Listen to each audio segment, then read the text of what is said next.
بچیاں بہت قیمتی دولت. میرے نبی کو اللہ نے بچیاں ہی دی، اور کیا میرے نبی نے ان کو محبت سے پالا. ایک حدیث یاد آ گئی، میرے نبی نے کہا یہ جو میرے مدینے کے صحابہ ہیں نا، یہ بڑے عالی شان لوگ ہیں. کس بات پہ عالی شان ہے؟ تہجد بڑی پڑھ دیں، روزے بڑے رکھ دیں. آپ سب سنیں، سسر بھی بیٹھے ہوں گے، ساسیں بھی بیٹھی ہوں گی، بہویں بھی بیٹھی ہوں گی.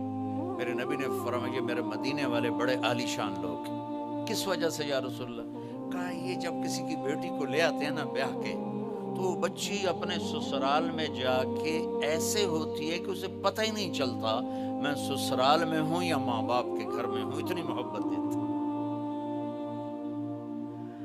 اللہ کے واسطے اپنے معاشرت کو ٹھیک کرو، زبان کے بول محبت سے بھر لو، ان کو شہد لگا لو، گالیاں طعنے طنز نکال دو.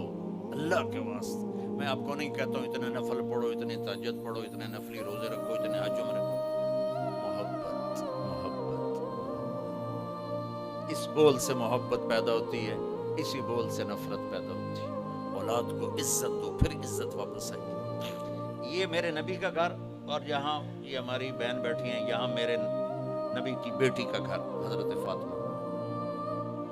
4 قدم دا فاصلہ ہے. آنا جانا کبھی کبھی نہیں، ہر روز یا دوسرے دن تیسرے دن. اور میرے نبی کا پروٹوکول کیا تھا بیٹی کے لیے؟ آپ زمین میں کبھی بیٹھے ہوتے تھے، کبھی آپ چیئر پہ ہوتے تھے، کرسی تھی میرے نبی کے گھر میں، کبھی آپ چارپائی پہ.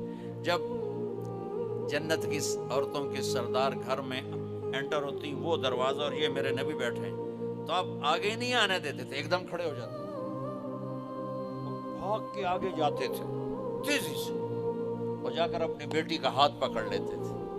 پھر ان کا بیٹی کا ہاتھ چومتے تھے، پھر ہاتھ پکڑے پکڑے پکڑے پکڑے پہلے بیٹی کو بٹھاتے پھر خود بیٹھتے تھے. ہمارا ہندو معاشرہ ہے. ہندوستان میں اسلام آیا عبادت کی حد تک، معاشرت کو ٹچ نہیں کر سکے. ہماری معاشرت ہندوانہ ہے.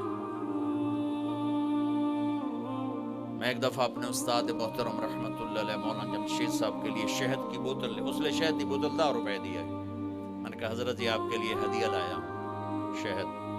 کہنے کہ کہاں سے لائے ہو؟ میں نے کہا میرے اپنے باپ کا ہے. سنو آپ، میرے استاد کہنے لگے تیرے باپ نے اپنی بہنوں کو زمین میں سے حصہ دیا تھا؟